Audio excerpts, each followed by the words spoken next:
Let's see, Daniel Godwin now. Daniel, do you have audio? I do. All right, excellent. I believe we have everybody.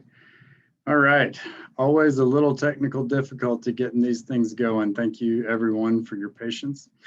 Welcome to the Fireshed Collaborative webinar series. My name is Daniel Bowker. I work as a forester for the Coalition for the Poudre River Watershed. CPRW is a local nonprofit working toward the health and resilience of the Cache-la-Poudre River watershed. And we are a member organization in the Northern Colorado Fireshed Collaborative, or the Fireshed for short. The Fireshed is a group of organizations representing federal, state, and local government agencies, nonprofit organizations, university-based entities, research organizations, and watershed coalitions. And we're focused together on working across land ownerships to increase the pace and scale of forest restoration by coordinating treatments for maximum benefit on the landscape and bringing fire back into our watershed management toolbox. This webinar will present a brief overview of prescribed fire. Future webinars will go deeper into some of the details of prescribed fire. Let me share a little bit of housekeeping here. This webinar is being recorded currently, and the link will be emailed to everyone after it's complete, so you can view it online. The webinar will last for right about an hour. Please put your questions in the chat or the Q&A during the webinar. We'll have plenty of time for discussion here at the end. And also, I'd like to invite you to stay connected with the Fireshed on social media and on our website, down there at the bottom there. At this point, we're going to launch just a couple of polls to get some information about our audience. And here they are right now. So this one is, what county do you live in? Helps us get a good idea of our audience and how far we're reaching.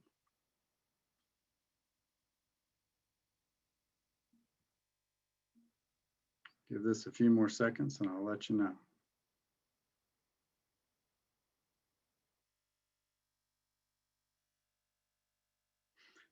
All right, we got a 50% Larimer County audience, some folks from Boulder, and a lot from other, which is great. So that means we're not just talking to ourselves here in Larimer County and Fort Collins. So very good, thank you. I think we have one more question.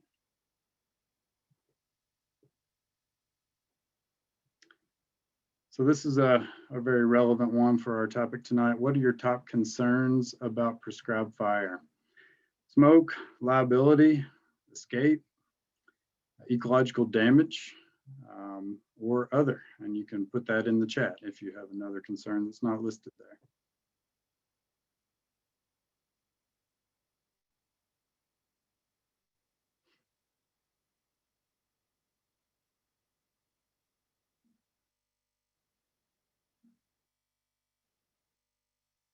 Give this one a few more seconds too, but it looks like escape is a top concern, that's for sure. I believe we may address that briefly tonight, and if we don't, please put that question in the chat and we can answer that question. Great, thank you for the polls. I believe we're done with those. And I think I just close them like that. There we go. All right, thanks for that. Last thing I'm going to do is introduce our panel and their presentations, and then I'm going to step out of the way and we'll get to the bulk of the presentations. We have Dave Lasky, Fire Management Officer with the Ember Alliance, with us tonight. Also, Dr. Daniel Godwin, Director of Programs and Partnerships, also with the Ember Alliance. And we will have James White, Forest Prescribed Fire and Fuel Specialist with the Arapahoe and Roosevelt National Forests and the Pawnee National Grassland, also with us. Dave and Daniel are going to speak on Prescribed Fire 101, Right Fire, Right Place, Right Time. And James will follow up with managing for prescribed fire on the landscape from the U.S. Forest Service perspective. Again, we will have Q&A at the end, but if you put your questions in the chat, we will, or the Q&A function, either one, we'll get to them after the presentations. At this point, I'm going to stop sharing my screen. See if we can get it over to Dave and Daniel.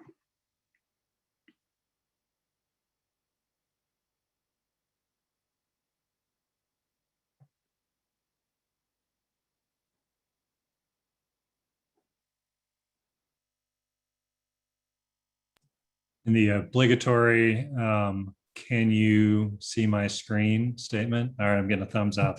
Yep. If I had a nickel for every time I've heard that in the past 18 months, I would be doing better than I am right now.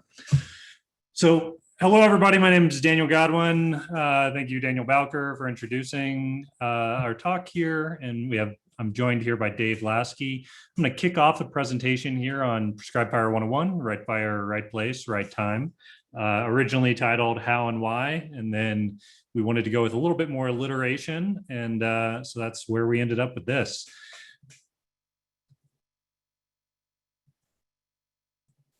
So wildfires, they're getting worse, they're burning longer, and they're costing more. And I think this, at this point, we can all agree on. We've seen this, we've seen it in our backyard here.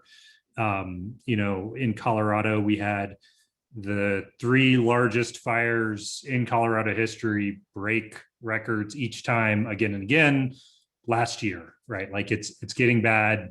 You've seen the drought maps probably for this season. It's getting worse. And all of the predictions that we've seen out there expect this to continue.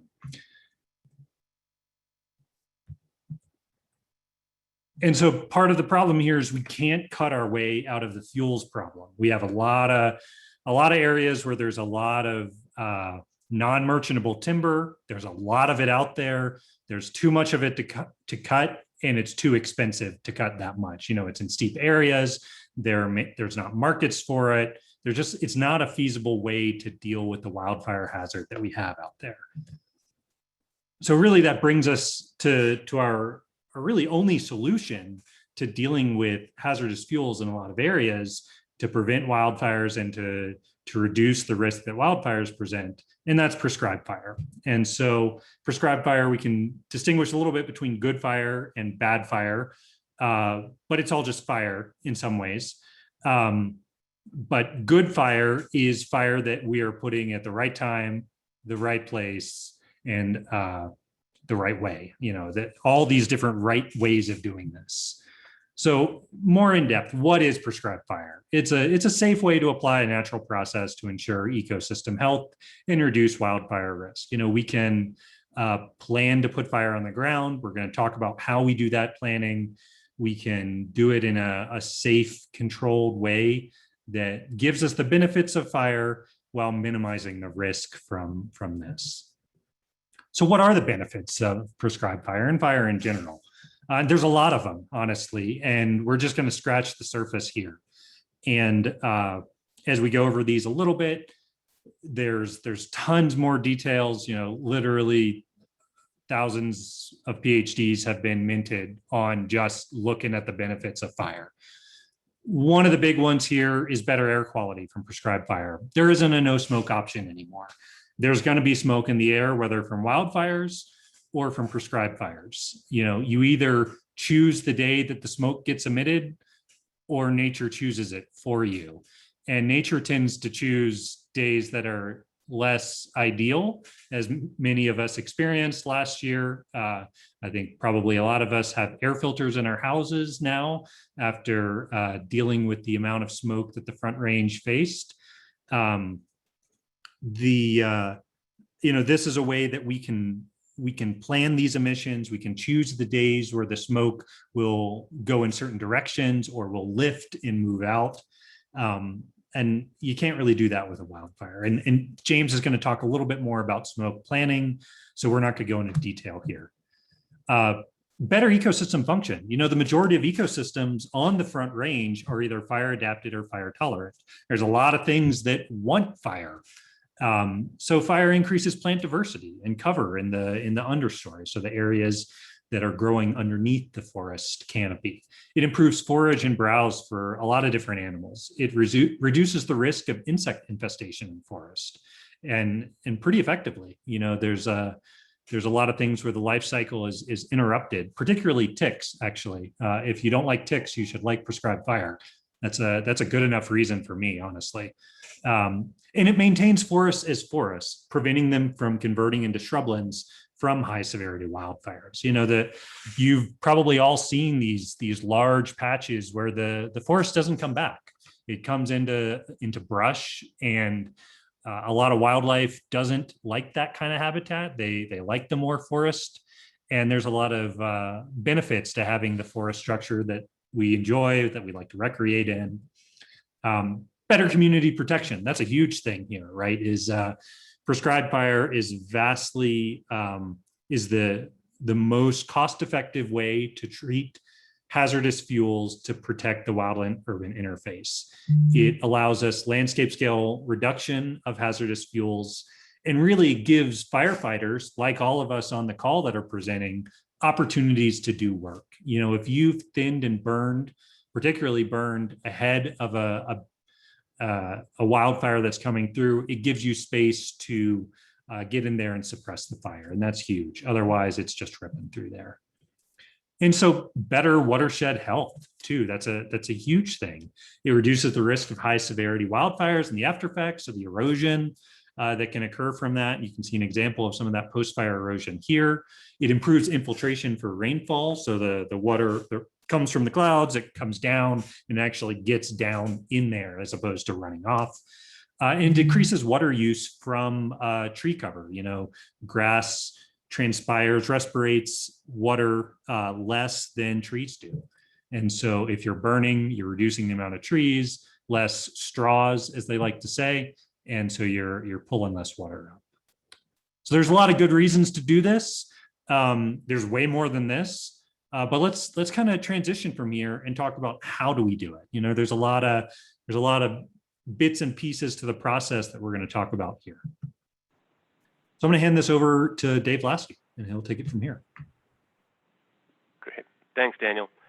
As Daniel has said a couple of times, there's unfortunately way more to this topic than we'll be able to cover in 15 minutes, but hopefully this will give everybody a taste of things, and we're looking forward to answering some questions here at the end in specific. So I think to start, as a burn boss, as an individual who's responsible for overall conducting a prescribed fire, one of the things I'm very cognizant of is that I might personally, and certainly my organization, might be liable, civilly liable, for something, for damages if something goes wrong with a prescribed fire, and in potentially a truly egregious circumstance, I might be criminally liable for putting smoke across a road, let's say, and having an auto accident. So, you know, I guess I want to start with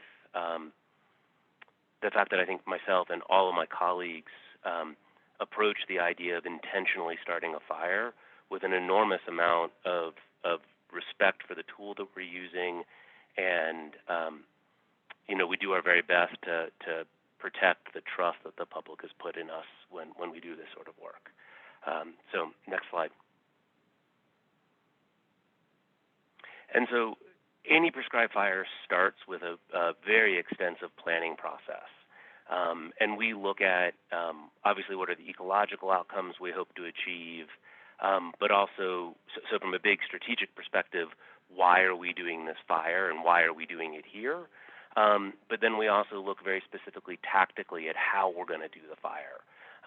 And we understand that there's the potential to put homes at risk or cause respiratory harm. So we look very, very carefully at as Daniel was saying, choosing the right place at the right time and then introducing fire in the right way. And so when we think about planning, one of the things I think about when I design the burn unit, the area that we're going to burn for a prescribed fire, is this simple adage of rocks, ridges, rivers, and roads. And you'll see here on the next slide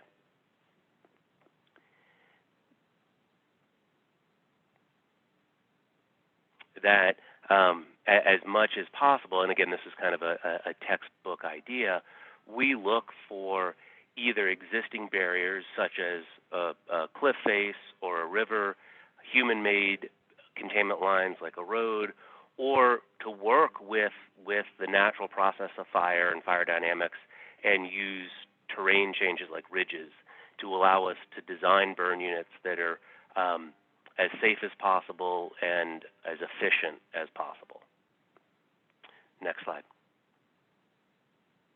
And so all of the work we do is governed by the National Wildfire Coordinating Group, and they have a very strong body of work that we refer to as we plan these fires, including all of us in the industry use the exact same shared template for these large-scale burns. And it's a 21-element plan. All of us have been subjected to weeks of training, so I won't try and cover that here. But what I really want to focus on is the fact that there's a very systematic way that we go about engaging in this process. And as you can see, we look at things like weather, personal safety. We build a plan for how we're going to hold or contain the fire. And I think when I talk to my family and friends about what I do, they have this kind of understandably CNN image of what a wildfire looks like, and they have this sense that we just introduce wildfire at that intensity and then desperately run around the perimeters and try and keep it contained. And it's really, frankly, nothing like that. So we go through this very extensive planning process, which includes writing prescriptions, which is in part where the phrase prescribed fire comes, which legally bind us to only burning under certain weather conditions, as well as fuel conditions. Next slide. And so part of the rigor of this is we even go so far as to spend sometimes as much as a year, 18 months, planning a fire. There's an enormous amount of logistical work that goes to getting firefighters, public notifications, all the resources to the fire on the day that we think will burn. And with all of those resources in place, we force ourselves to take a hard tactical pause and reevaluate one last time if this is going to be the right fire in the right place at the right day. And I've had numerous experiences as both a line-level firefighter as well as a burn boss, where we decide after all this effort that today is not the day, and we cancel the burn with, as you can see, all these folks standing around. Next slide. So this is an image actually from a burn plan of what a go-no-go checklist looks like. And we go through all these evaluation points right there on the hood of a truck. The entire burn team is together. The burn boss puts their signature on this. And again, this is all legally binding. This is a legally binding document.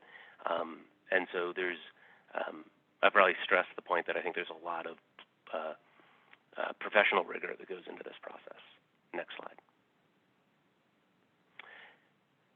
If we decide that based on the go, no-go checklist we can proceed, we'll then engage in a briefing, and the briefing gets down to the tactical level to make sure all the resources on the fire know what they're supposed to do, know what they're supposed to do if things go wrong and the fire gets outside of the perimeters.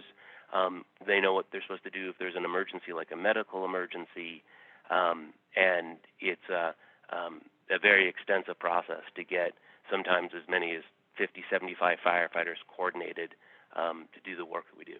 Next slide. And so we could spend 3 days, honestly, talking about this slide, but I wanted to take a moment and try and explain the basics of how we try and work with fire to safely mimic this natural process. And so you'll see on the far right-hand side of your screen, we'll oftentimes work with a natural fire break like a ridge or a cliff face or a river, and then you'll see that the wind in this image is moving from the left to the right, pushing the fire towards that river. And so we'll actually start right there on the river, maybe even a foot off the river, introduce just a little bit of fire and let that fire burn into the river and extinguish it. Then we'll step back 3 or 4 more feet and do the same thing again, introduce a little fire and let it burn. And so you can see what it does there in that number 2 is it builds, quote unquote, builds black, so that we're actually using fire to slowly consume all of the fuels, so that we now have gone from maybe a 10-foot wide river to a 100-foot wide black line with completely consumed fuels. And then that gives us the opportunity to work at sometimes a faster pace and sometimes with greater fire intensity again, to try and achieve the positive ecological impacts. And so we oftentimes, again, work off of roads where we'll have fire engines working the roads, and then personnel on the containment line if roads aren't available. Next slide.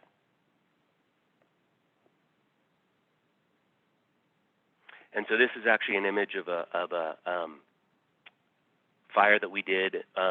We also, the day that we burn, we'll actually do a very small test fire to make sure that everything we think we've planned for, that the fire and the fuels are actually handling that way.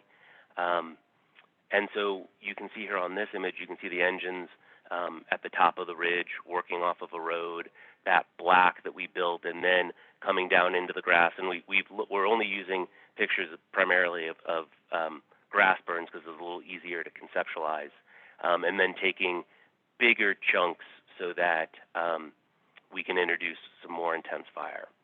Next slide.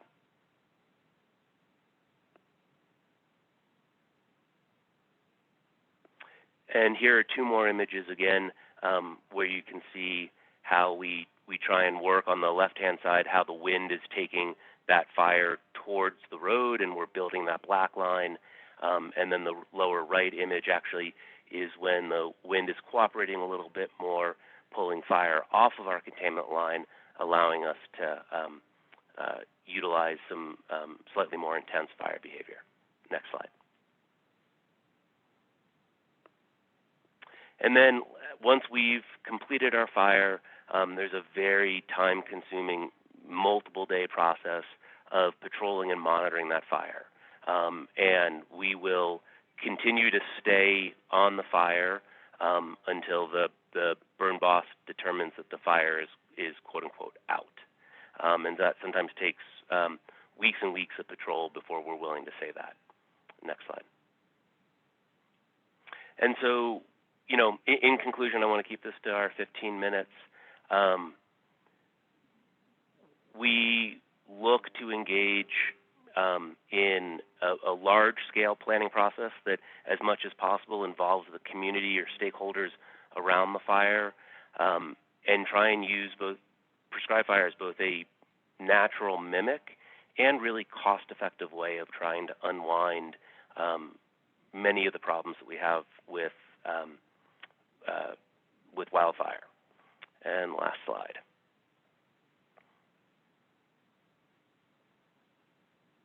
And so we'll hopefully have some time for questions, and then also I know this is being recorded, so we look for the opportunity to also talk with folks after the presentation. So I'll go ahead and conclude there and hand it over to James.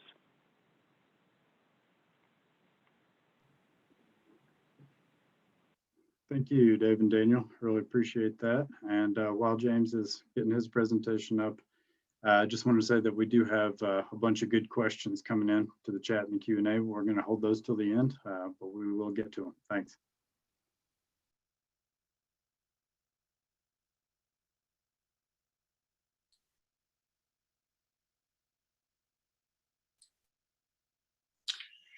Good evening. I'm going to ask the 5-cent question, and I believe that I am sharing my screen. So that was a great introduction, and like both Daniel and Dave said, we could probably collectively spend a full 12 hours just going over the basics of all of the intricacies as we look to place more prescribed fire on the landscape, and work with our partners, utilizing a lot of the same tools, methods, and in the case of the template that comes from NWCG, how we are all bound by some very strong guiding principles. Honestly, to be fair, a lot of the guidance and policy that comes and gets put into place is because there have been issues in the past,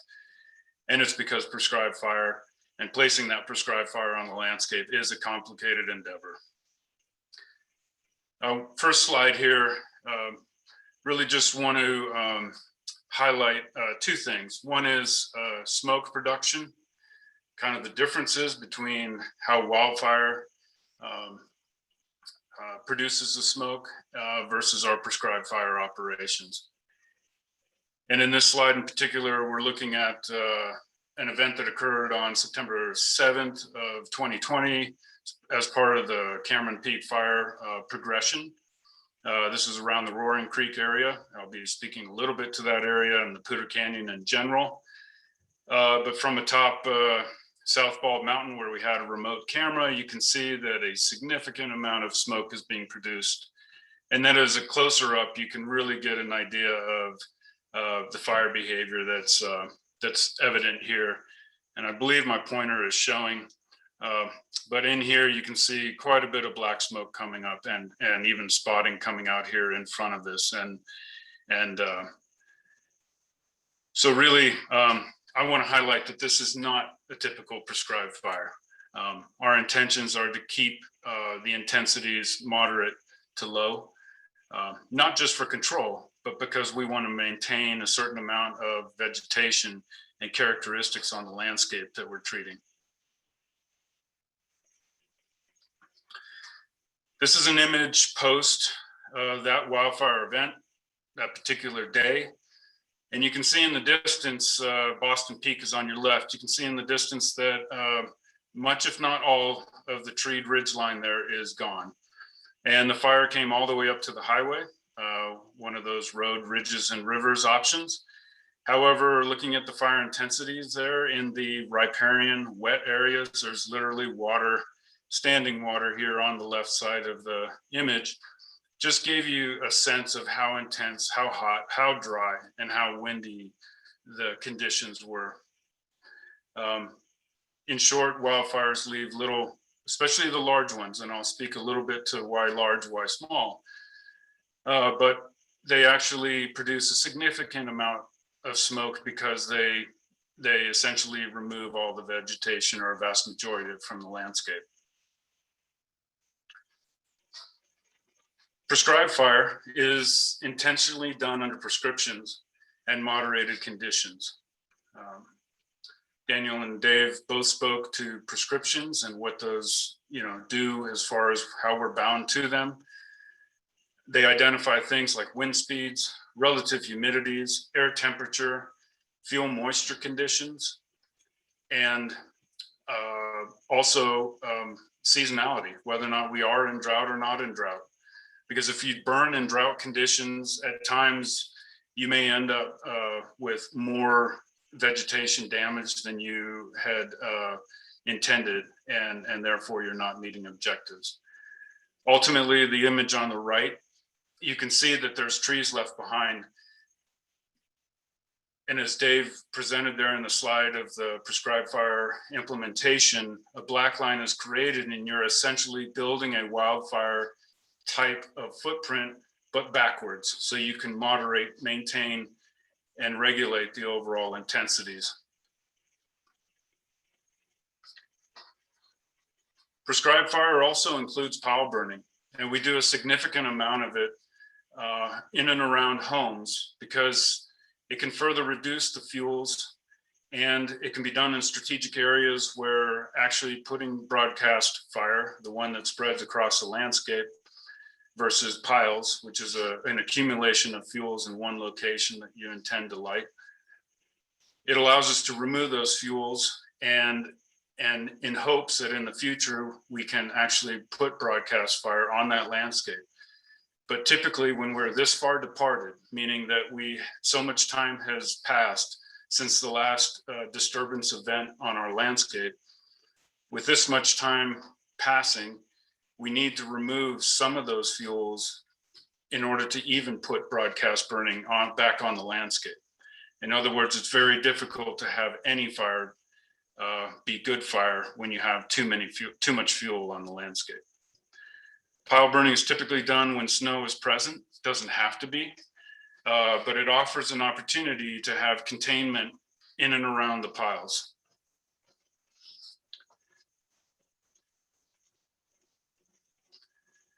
Burning reduces the surface fuels, it naturally limbs, and it stimulates a healthy forest floor. On the left picture, you'll see that there's activity fuels where a crew has come in and cut and thinned. And then the middle picture is post burn. And then to the right, that's 9 years later. And you can see that even after 9 years, you actually start to get quite a bit of filling in of vegetation on the landscape.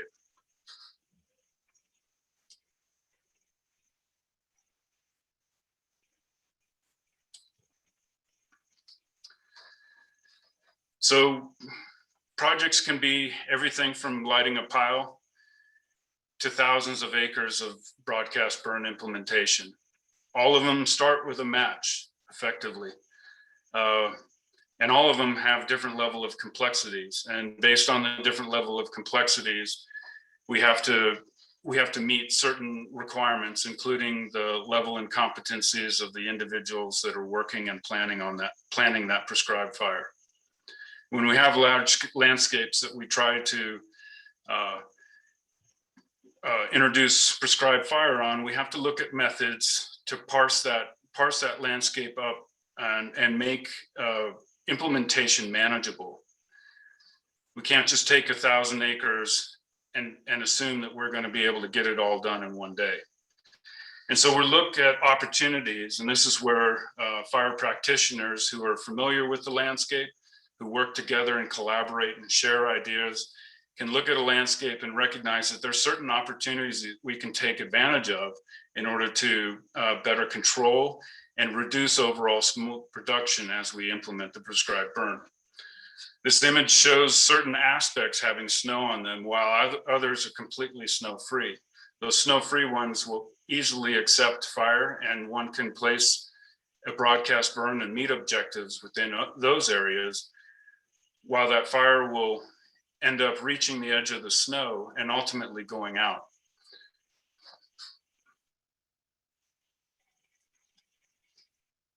Oftentimes winter, when the snow is present, affords us that opportunity with low sun angle and shorter days to have snow retaining on certain aspects while other aspects are snow free.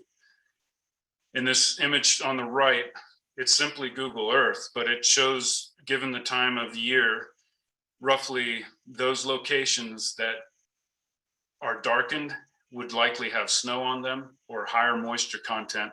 And those areas that are lighter would be snow-free and available for ignition and broadcast burning. On the right here, there's a boundary. That boundary is the edge. It's a ridge line, ridge, roads, or rivers.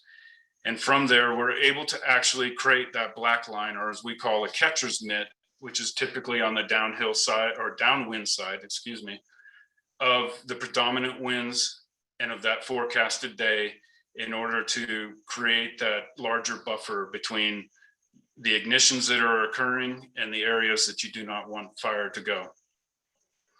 The bottom left here is an image of ongoing broadcast burn in the Poudre Canyon. As I mentioned, Roaring Creek, Highway 14, so a road down at the bottom. And then the snow prescription, the meadows, the rivers frozen, and the north aspect on the top right of the photo is completely full of snow. I'm just going to interrupt and see if are folks seeing my toolbar at the top? Is that blocking the titles, or is we're all good? Nope. Okay, We can see it. Excellent.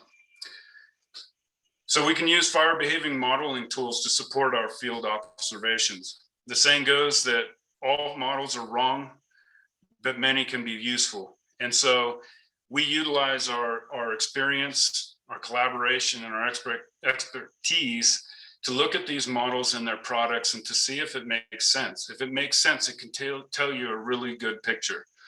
This picture depicts the overall flame lengths expected under the top end of a prescription. So the highest allowable wind speeds, the driest air, the warmest day, the driest fuels, and what the likely fire behavior outside and even within the burn unit. So in the center here are burn units.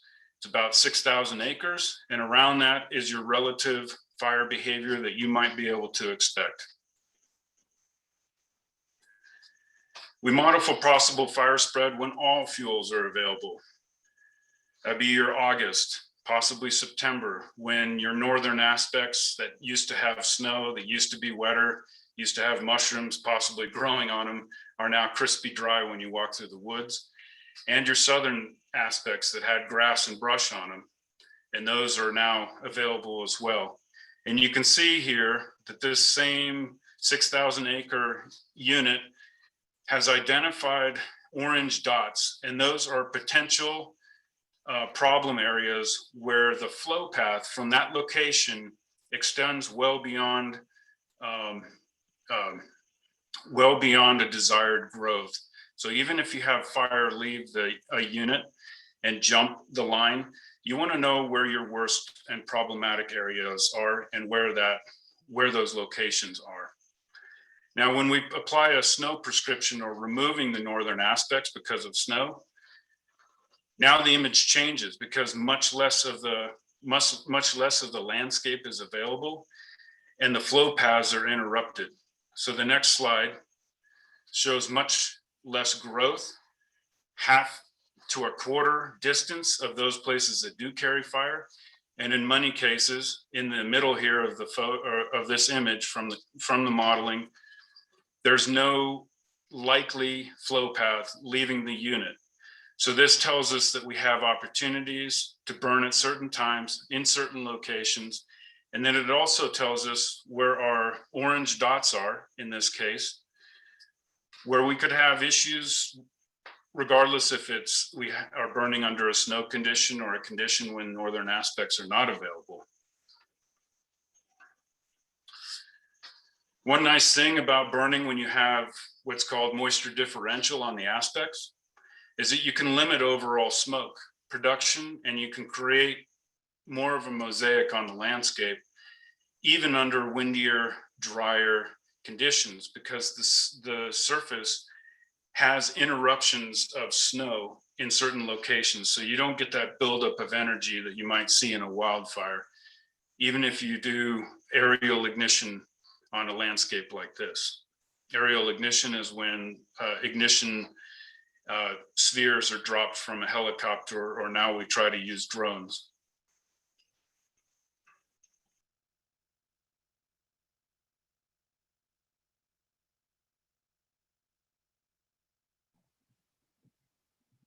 It looks like we might have lost James there. Is everybody else showing him gone? I believe he'll jump back in here in a second. I'll tell you what, I'm going to ask a few questions in the meantime, if that's all right with you guys. Let's see.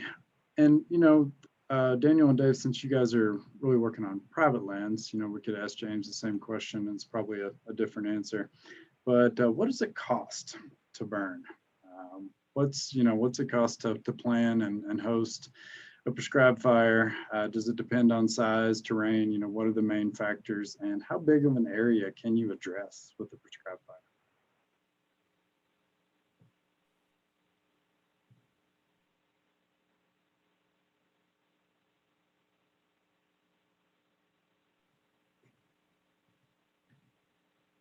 Hey, Dave, I'm not getting audio. Are you guys getting Dave audio? No. Negative on Dave audio.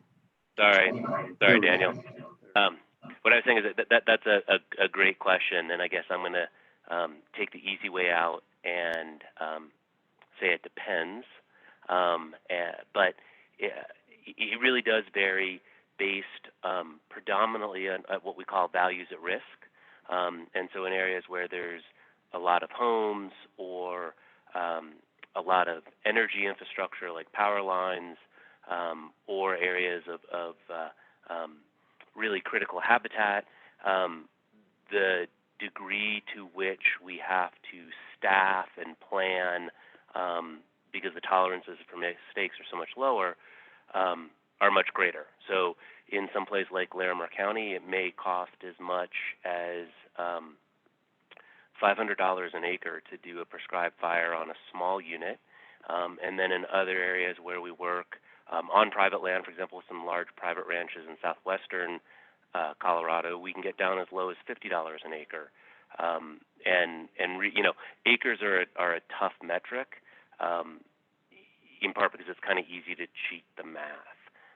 But as a general rule, the planning process costs in the $5,000 to $10,000 range for a years of planning, and then the implementation again ranges a little bit based on acres. And then I think the question about size also varies. We've done prescribed fires as small as 5 acres around people's homes for fuels reduction and fire protection. And then we've done, and James and the Forest Service works at the scale, 10,000 acre prescribed fires and everything in between. So it's really quite varied, and I'll hand it back to James. Thanks. James, you got audio? You were close to the end there, but we'd love to have you finish up if you want.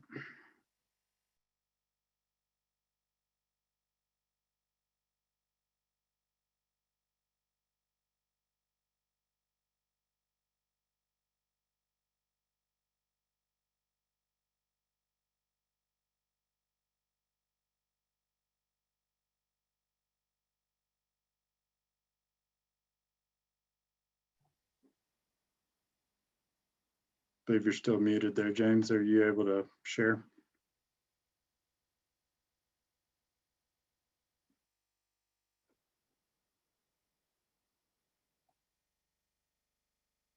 There we go.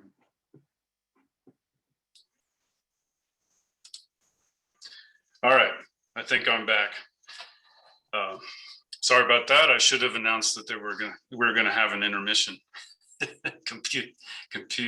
Computer shut down. So really, our objective is to largely keep the overstory intact. Scorched branches that many people see and are concerned about, those will drop back to the forest floor, and by lifting those crowns up off of the forest floor, the landscape has an opportunity to withstand future wildfires and remain intact, and therefore be more resilient. And one of the things we need to look to do as fire practitioners and as collective forest stewards is to look at managing these landscapes in such a way that we don't have catastrophic fires remove the landscapes completely. So using the full suite of the tools that we have, we can shape the landscape in such a way over time to better respond to future firestorms and ultimately to reduce the threat to the values that we hold dear, whether or not it's clean water, our own homes, the wildlife, the view sheds. And with that, I am finished. Thank you. Looking forward to questions. Great, thank you, James. I'm glad you were able to rejoin us. These things always have some technical difficulties. We appreciate everybody hanging with us, and one day we'll all get together in a room and have some snacks and do this live. I don't think that's too far away. James, since you mentioned questions, maybe I'll throw you this one, and it's the one that always comes up. It's on everybody's mind. Keeping in mind that all wildfires are escapes, I guess, 100%. How many prescribed fires do get out of the box?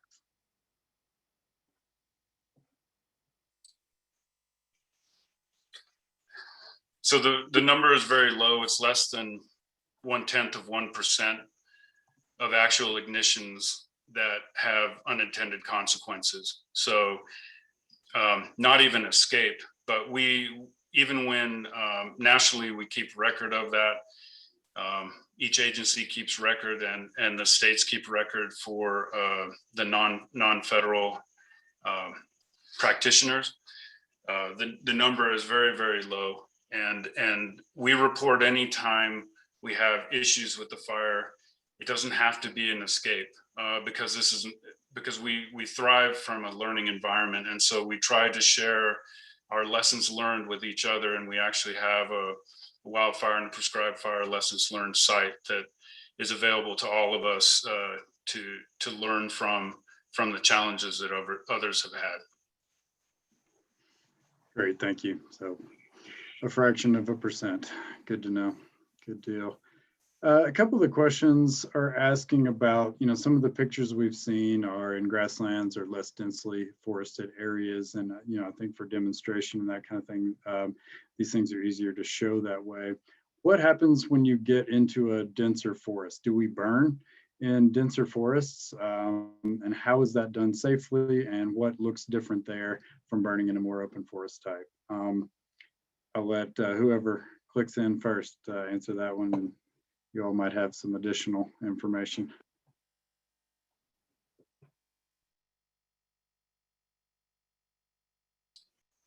So I'm willing to start. The last image I ended with actually shows a landscape, and it's in densely forested areas where many of us have worked introducing prescribed fire at the rate of over thousands of acres. And it's, many of the principles are the same.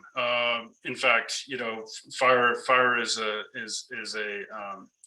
chemical reaction. And so it's a matter of reading the landscape, knowing what the landscape is likely to do. And that's where sharing the expertise, the knowledge, the skills and abilities between all of the practitioners leads to positive outcomes. And so just like one fights fire in the grasslands, one also fights fire in the timber, and prescribed fire is the same way. We're accustomed to working in different environments. Obviously, there's many challenges regardless of where you're working, and you just adopt those and you take that time, like Dave had mentioned, the years to actually get that plan in place to where you're having the highest likelihood of success. Thank you. Daniel or Dave, anything to add to that? The only thing I think I would add would be sometimes it's a matter, particularly on private land, a matter of scale and I think landowner sensitivity. So for example, if we're doing a 50-acre burn that's very, very visible on private property that folks will walk through every single day, we will come in and mechanically thin in the ponderosa all of the trees, so it's a fairly open forest structure. But then oftentimes we get the opportunity to work at a landscape scale where we very intentionally want to create openings and recreate that mosaic, as James was saying, mosaic on the landscape. And there we may very intentionally burn with greater tree density, anticipating that we'll get some greater tree mortality, but very much on purpose. So I guess I'm going to keep saying this afternoon, it depends. Right. So yeah, sometimes you do want to burn out those pockets of heavier fuels and create that mosaic that you were both talking about on the landscape. Good. Very good. Thanks.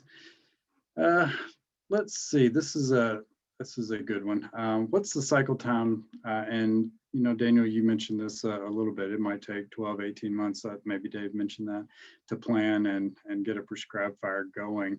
But what's the normal cycle time to complete a prescribed burn? And do you ever burn if a threat is imminent? That's more of a firefighting operation, I would imagine. But Daniel, do you want to handle that? Sure. I think the thing to tease apart here is, are you burning in an emergent situation, like on a wildfire? So if you have fire coming towards a community, you put together a firing plan and you may execute that in a very short timeline, even the matter of a number of hours to get that ready, or a number of days, as opposed to in a planned activity like a prescribed burn. It can take, honestly, years to plan prescribed fires, shorter than that for certain. But for highly complex ones, it can take years to get all this together. And it's, there is a need to increase the pace and scale of this. And so we are doing a lot in our practitioner community to reduce that time that it takes to plan this, while still making sure that we balance that against the due diligence that we we need to hit to make sure that we're doing this safely to protect the natural resources and communities. Great, thank you. And while I've got you, next question, and you addressed this just a little bit, so I'll give it back to you. Why can't we just cut these trees down? There's a shortage of lumber right now. 2x4s are incredibly expensive. How would we need to refigure things to where we could get some of that fuel out and sell it? And why can't we right now? Well, Dan, you're the forester by training, but I'll take this one too. And I'm sure Jimmy or Dave may have things to add in as well, because they're plugged in on different sides of this throughout their careers. But a big part of it is just that merchantable timber out there. It's all small diameter pole size stuff. It's not something you can cut a 2x4 out of. And there's just so much of it. And it's the costs of pulling this out and getting it to a mill and getting it to market outweighs the benefit of doing the work oftentimes. There's certainly a need to ramp up the amount of work that's getting done on the landscape. And I'm on a timber management standpoint, there's a lot of areas that do need to have more merchantable timber taken out of it. And I think anybody that's working on the prescribed fire side of the shop would agree with that. But for the non-merchantable timber, which there is just, tens of thousands of acres across any given Western forest, maybe I'm underestimating, hundreds of thousands of acres in some areas, there's just not the economics doesn't pencil out, unfortunately. And people have been trying to make the economics pencil out for decades now.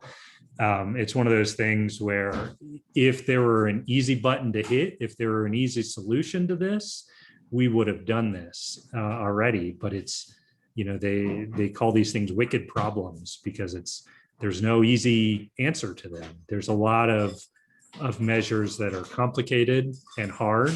And that's what we're doing from all different directions on this. And it's kind of a yes and situation instead of one silver bullet. And I think I mixed a lot of metaphors in that answer, but I'm all right with that. They all apply, I think. So yeah, thank you. And yeah, I think it's important to remember that one thing we're not really burning up merchantable timber. Like you mentioned, here in Colorado, we grow trees. We grow bad trees slowly, pretty much. That's just how our forests grow. Not a lot of moisture, thin, poor soils, that kind of thing. Many years ago, there were more mills and more capacity and that kind of thing in the state, and there was more of an ability to get some of that fuel out, merchantable, timber-wise. And to the extent that it's possible, that is still done. So on some of these larger projects, some of the more mechanized projects that are near access roads that are on fairly level ground, that can be done. And there are local companies that do remove these products and make use of everything they possibly can. That goes, that's lumber. Sometimes that's posts and poles, that's chips. The chip market kind of goes up and down with other factors like fracking and all that kind of thing. So there's a lot to it. But, something to remember here is that this work is expensive no matter how you do it, but it's less expensive and more effective if we can bring fire to bear. I think that's kind of what I'm hearing from you guys. Yeah, and Daniel, if I could add, most of what's consumed during a prescribed fire are the surface fuels. So it's the needles, the branches, and very little, again, when we're doing it, even in an unthinned stand, oftentimes very little of what we consume is up in the canopy, maybe the first couple of branches. But, and the reason, so I guess what I'm trying to say is, even if we were actually to be able to mechanically remove all the trees, we would still need to do prescribed fire, because on these very bad, hot, windy days, like some of the big days on Cameron Peak, fire will still carry on these surface fuels and then ladder up into the canopy. So it's important that we would need to be doing prescribed fire even if we were able to cut and extract every single tree. Great point. Yeah, absolutely. Thank you. Let's see, I want to get to one about stream buffers, and then I'd like to throw the next one back to James. We're getting close to time here, and I want to talk a little bit about some of the maps that you showed us there, James. So this one is asking, do we burn right up to the stream's edge? You know, all of you guys talked about using, you know, ridges, roads, and rivers, that kind of thing as buffers. Do you burn right up to the stream, or is there a buffer zone? And what does that mean for water quality? Who's the best one for that? I didn't pick anybody. Dave, there you go. You clicked in first. I think I'm the one who caused the problem, so I'll try and answer it. So no, there are absolutely best management practices and stream management zone areas, and so we don't burn right up to the stream. We do leave that buffer, and we, as James was discussing, you'll actually see a change in the wetness, the moisture of the fuels, and we'll be able to use that natural change in wetness to actually contain the fire and keep it away from the delicate riparian areas. Great, thank you. Just a couple minutes. With the one caveat there, that there's, in a lot of areas, there are many wetland species that are fire adapted or fire dependent across the country. And so depending on where you are, you may want to be burning the wetlands, and they may like that. And you get a lot of good outcomes from them. You know, I think of many kind of prairie pothole wetlands in the Midwest, and then in the Southeast, there's all kinds of wet prairies that love the fire. You know, there's threatened and endangered salamanders that need their wetlands to be burned. So it is a rich tapestry of burnable wetland plants out there. Great, absolutely, thank you. James, I wanted to just jump back to you for a second. This is not a specific, well, there are a couple questions about this, but some of the maps you showed were of the Magic Feather project, which is upcoming. And I wanted to know if you could speak quickly to that project, the planning horizon, the partners, that kind of thing, what's going into the planning for that cross-boundary burn. Yeah. So the Magic Feather project started out as kind of one of our first really flagships to try and get more cross-boundary work completed. And we are looking to, or intending to, potentially begin ignitions next week. And I have to say that we have had a lot of good support from not only our partners and those who are going to join us on the day or days that we look and have favorable burn windows, but also from the community of the whole greater Red Feather Lakes area has been extremely supportive of all the fuels work, and so that's the intent. Like I had mentioned, it's about a 6,000 acre project, not intending to do it all in one day, 1 year. It could take, you know, multiple years, really looking for those opportunities to parse that landscape apart and burn the locations that are correct to burn. Great. Thank you very much. And we still have several really good questions in chat and Q&A. And I'm sorry, I don't think we can get to those all tonight. We're already a little after 6:30, and everybody's probably ready for their supper, as I am. So I just want to say thank you very much to our presenters. Those are excellent presentations. All of us can be reached, so please reach out, you know, look at the Fireshed website, and you can find a way to contact us, and we'll try to answer those questions offline through email and that kind of thing. I do want to say, you know, thank you to our audience for coming. Really appreciate the support and the interest and the questions. And we will be emailing a link of the recording of this webinar to all of you as soon as it's over. And yeah, please do stay in touch on social media, website for upcoming events and that kind of thing. And I think I'll leave it there for tonight. We really appreciate it. Talk to you all soon. Thanks.